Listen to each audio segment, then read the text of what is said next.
Hello everyone. तो आज हम देखने वाले हैं जो यूपीएससी के जो टॉपर्स होते हैं वो आंसर को कैसे प्रेजेंट करते हैं। ठीक है, तो हम बेसिकली देखने वाले हैं कि what are the secrets behind the toppers answer. ठीक है, जो उनको एक दूसरे जो स्टूडेंट्स होते हैं, एस्पिरेंट होते हैं, उनसे डिफरेंट बनाता है। तो सबसे अगर बात करें तो शक्ति दुबे जो कि 2024 की टॉपर रही हैं, इनकी कॉपी को देखेंगे।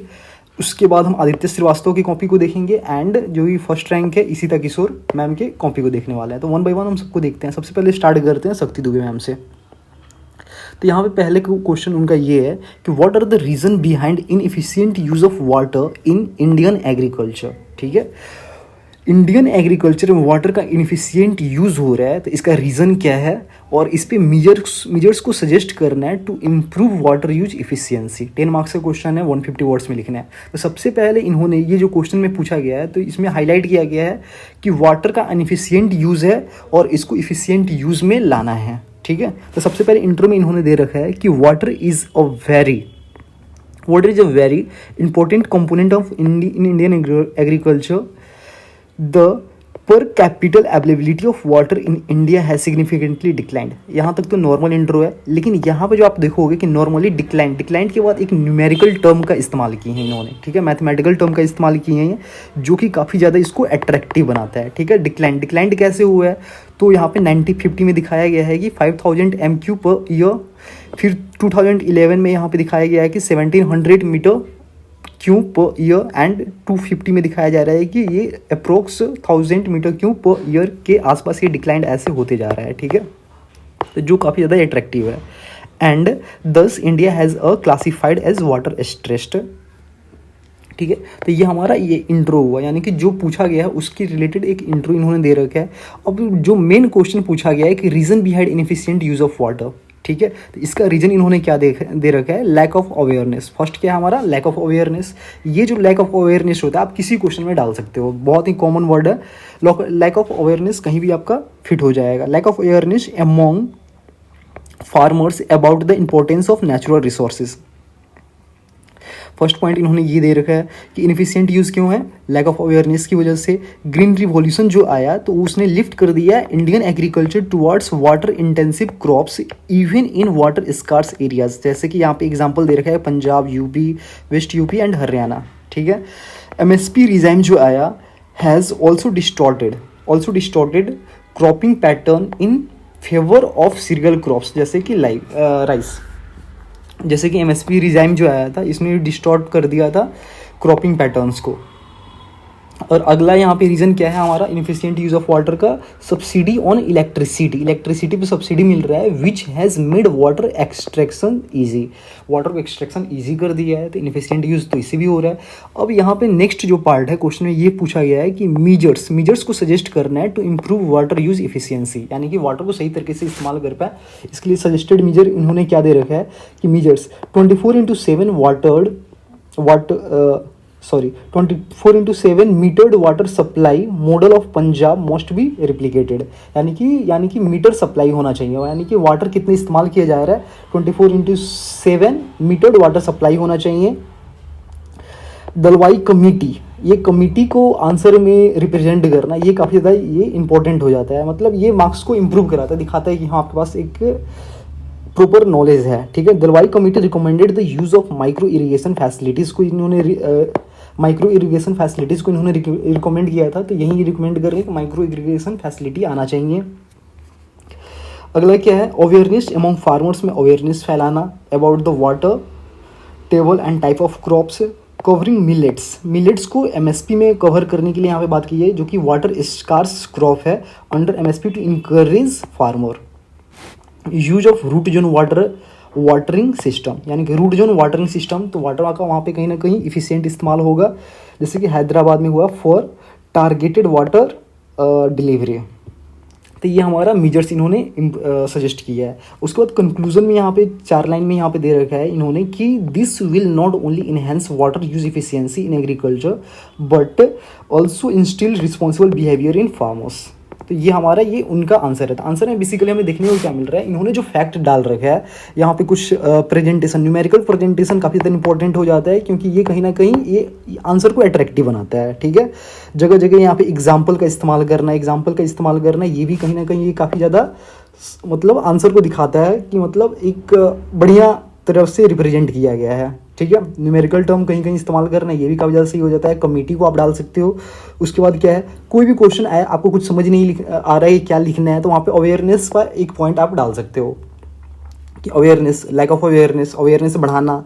ठीक है, तो ये मेजर हो जाएगा, और लैक ऑफ अवेयरनेस ये क्या हो जाएगा, रीज़न कुछ किसी भी क्वेश्चन का हो सकता है। ठीक है, और कहीं कहीं ये सब जो एग्जांपल्स होते हैं, जैसे हैदराबाद का ये स्वर है, ये क्या है, वाटरिंग सिस्टम है, रूडजन वाटरिंग सिस्टम है, तो ये सब एग्जांपल डालना ये कहीं ना कहीं आपको नॉलेज को रिप्रेजेंट दिखाता है, इसलिए काफ़ी ज़्यादा इंपॉर्टेंट हो जाता है। अगर अगले टॉपर की बात करें, हमारे 2023 के आदित्य श्रीवास्तव सर, रैंक 1, तो इनका क्वेश्चन को देखते हैं। अगर इनके क्वेश्चन को देखें तो यहाँ पे दे रखा है कि what factors have led it to recent acceleration in trend towards de dollarisation. All about question is de dollarisation of the global economy. Do you think the dollar will lose its dominance any time soon. क्या आप सोचते हैं कि dollar अपना dominance loose कर रहा है, कभी भी लूज कर सकता है। ठीक है, तो सबसे पहले इन्होंने जो इंट्रोडक्शन दे रखा है, the recent payment by India for UAE oil in rupees. ठीक है, ये कहीं ना कहीं ये दिखा रहा है कि इंडिया ने जो रिसेंटली यूएई ऑयल के लिए जो पेमेंट किया है वो रुपये में ही किया है। तो ये कहीं ना कहीं क्या है, आपका डी डॉलराइजेशन हो रहा है, shows the acceleration toward dedollarisation. तो ये इंट्रो इन्होंने एक एग्जाम्पल से दिया जो कि काफ़ी ज़्यादा इंपॉर्टेंट हो जा रहा है। ठीक है, अब मेन क्वेश्चंस के पार्ट पे आते हैं। तो ये क्या है हमारा, व्हाट फैक्टर्स हैव लेड, वो कौन सा रीजन है, फैक्टर्स है जो कि डी डॉलराइजेशन को एक्सेलरेट कर रहा है। ठीक है, तो फर्स्ट यहाँ पे दे रखा है रसिया यूक्रेन वार। ठीक है, रसिया यूक्रेन वार में जो विपनाइजेशन हो रहा है, विपनाइजेशन ऑफ ट्रेड जो हो रहा है वो डॉलर में हो रहा है, लेकिन यहाँ पे क्या है आपका स्विफ्ट बैन, डॉलर में तो हो रहा है बट स्विफ्ट बैन है। स्विफ्ट बेसिकली होता क्या है, ये ग्लोबल मैसेजिंग सिस्टम है जो कि फैसिलिटेट करता है इंटरनेशनल फाइनेंशियल ट्रांजेक्शन्स को। तो ये एक स्विफ्ट बैन है, तो ये कहीं ना कहीं फैक्टर है जो कि एक्सेलरेट कर रहा है डीडॉलराइजेशन को। सेकेंड पॉइंट क्या है, power of manipulation with the dollar. US dollar से जो यूएस डॉलर है वो कहीं ना कहीं मैनिपुलेट कर रहा है, जैसे कि फ्रीज कर रहा है एसेट्स को। Promotion of own infrastructure, UPI in France, जैसे कि जो यूपीआई है इंडिया का, ये हमारा फ्रांस में इस्तेमाल हो रहा है, तो ये कहीं ना कहीं डीडॉलराइजेशन को एक्सेलरेट कर रहा है। Dollar losing its value, lost 10% fall, इसमें क्या हुआ है, 10% फॉल हुआ है, लॉस्ट वैल्यू क्विकली ड्यूरिंग 2021 में क्या है, डॉलर का जो वैल्यू है वो कहीं ना कहीं लूज हुआ है, 10% इसमें फॉल आया था। High cost of sterilisation. ठीक है, तो ये क्या हमारा कुछ रीज़न यहाँ पे दे रखा है। However complete dedollarisation isn't possible at the moment. ठीक है, लेकिन यहाँ पे पूछा गया है क्या, सेकंड पार्ट जो यहाँ पे दे रखा है, do you think the dollar will lose its dominance any time soon. क्या आप सोचते हैं कि जो डॉलर है ये अपना डोमिनेंस को लूज कर सकता है। लेकिन यहाँ पे इन्होंने दे रखा है कि however complete dedollarisation isn't possible, अभी तुरंत डी डॉलराइजेशन कंप्लीट हो जाए ऐसा पॉसिबल तो नहीं है at a moment.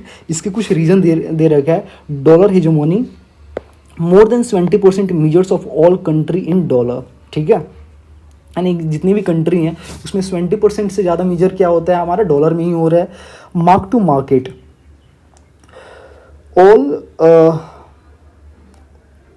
All currency exchange rate based on dollar, जितने भी करेंसी रेट है वो सारे के सारे मतलब डॉलर पे ही बेस्ड है मैक्सिमम। ठीक है, large trade volume of dollar easily exchangeable है, unlike Russia consolation of Indian rupees for oil. तो ये क्या है हमारा, ये डी डॉलराइजेशन एकदम तुरंत मूवमेंट पे कंप्लीट डी डॉलराइजेशन हो जाए ऐसा पॉसिबल नहीं है। इसका कुछ रीज़न इन्होंने दे रखा है। ठीक है, yet there are sign of alternative in long term, लेकिन लॉन्ग टर्म में ऐसी पॉसिबिलिटी हो सकता है कि डी डॉलराइजेशन हो, एक पीक पे जा सकता है। जैसे कि यहाँ पे इसके कुछ पॉइंट दे रखा है इन्होंने कि BRICS mooting gold backed currency, BRICS जो है ब्रिक्स कंट्री जो भी है वो गोल्ड बैक्ड करेंसी को मूट कर रहे हैं। ठीक है, decreasing dollar reserves as soon for India, जैसे कि यहाँ पे इंडिया में ही जो है वो कहीं ना कहीं डॉलर का जो रिजर्व्स है वो कहीं ना कहीं कम हो रहा है। जैसे कि पहले 1999 में ये क्या था, 80% डॉलर था, 20% यूरो था। ठीक है, अब ये 60% डॉलर हो गया, 30% यूरो हो गया एंड 10% कुछ अदर हो जा रहा है। ये एक मैथमेटिकल टर्म में इन्होंने एक ग्राफ में रिप्रेजेंट किया है। ये काफ़ी ज़्यादा यहाँ पे इंटरेस्टिंग एंड काफ़ी अट्रैक्टिव हो जा रहा है। ठीक है, increasing Chinese push for yuan, India paid for Russia oil in yuan. इसके यहाँ पे इन्होंने एग्जांपल दे रखा है। तो ये लॉन्ग टर्म में ऐसा पॉसिबिलिटी है कि जो डॉलर है वो कहीं ना कहीं अपना डोमिनेंस कहीं ना कहीं लूज कर सकता है। यहाँ पे अगर कंक्लूजन की बात करें तो यहाँ पे 3 लाइन में इन्होंने दे रखा है कि yet we need to be wary of the new currency emerging since it can lead to trade slow down. यहाँ पे ट्रेड स्लो डाउन यानी कि डॉलर जैसे जैसे इसका सिग्निफिकेंस कम हो रहा है तो ऐसे पॉसिबिलिटी हो सकता है कि it will lead to trade slow down. तो ये क्या है हमारा आदित्य श्रीवास्तव सर का कॉपी हमने देख लिया। अगर अगले अब टॉपर की देखें इसी तक किशोर मैम, तो इनका जो क्वेश्चन है ये क्या है अगर देखते हैं, discuss the relevance of BIMSTEC as a regional organisation to fulfil India's strategic aspirations in Indian Ocean region. ठीक है, तो भाई जो यहाँ पे बायोमेस्टिक एक रीजनल ऑर्गेनाइजेशन दे रखा है, ये कैसे इंडियाज के एस्पिरेशंस को इंडियन ओशियन रीजन में कैसे फुलफिल कर रहा है उस पर डिस्कस करने का ये क्वेश्चन है। ठीक है, सबसे पहले इन्होंने इंट्रो अगर देखें, इंट्रो में इन्होंने दे रखा है कि बायोमेस्टिक envisages technical and multi-sectoral cooperations among the Bay of Bengal countries and is a vital part of India's Act East policy। तो यहाँ पे थोड़ा सा इन्होंने इंट्रो दे रखा है कि ये एक्ट ईस्ट पॉलिसी में कैसे कैसे कोऑपरेट कर रहा है, टेक्निकल सपोर्ट कर रहा है, मल्टी सेक्टोरल भी कोऑपरेट कर रहा है। ठीक है, और यहाँ पे ये काफ़ी ज़्यादा इंपॉर्टेंट हो जा रहा है क्योंकि जो क्वेश्चंस बेसिकली जो पूछा गया है उसके मतलब एक उसके बारे में एक विस्तार यहाँ पे दिखाया जा रहा है कि बायोमेस्टिक के जो मेंबर्स हैं वो कौन कौन है, India, Nepal, Bhutan, Sri Lanka, Bangladesh, Myanmar, Thailand, ये सारे इसके मेंबर हो गए। अब मेन पार्ट्स पे आते हैं क्वेश्चन के।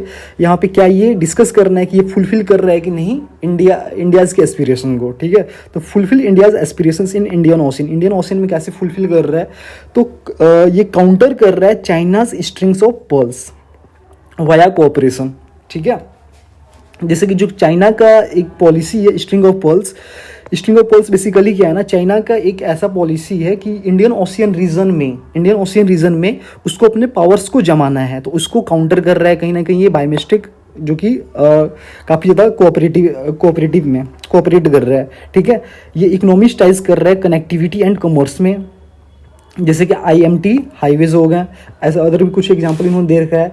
Cultural and civilisation connect with south east, cultural and civilisational connection बना रहा है साउथ ईस्ट के साथ। And important as SAARC as defunction, ये इंपॉर्टेंट इसलिए जो हो जा रहा है क्योंकि जो सार्क है वो कहीं ना कहीं डिफंक्शन करना चालू कर रहा है, मतलब वो बहुत फंक्शन प्रॉपरली नहीं कर पा रहा है मे बी।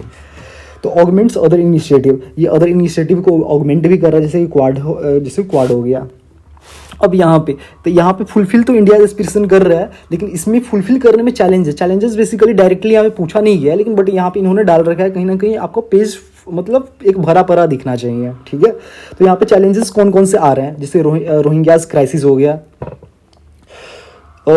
यहाँ पे क्या है आपका slow implementation, insecurity due to increasing militarisation in the region, जैसे कि युआन, मालवन, India seen as big brother bully by neighbours जो है इंडिया को as a big brother bully कर रहे हैं। ठीक है, तो यहाँ पे कुछ चैलेंजेस इन्होंने दे रखा है। For a free, open and inclusive Indo Pacific BIMSTEC augments India's efforts to ensure Vasudhaiva Kutumbakam, and India needs to fast track implementations to counter China's and make use of Gujarat Doctrine।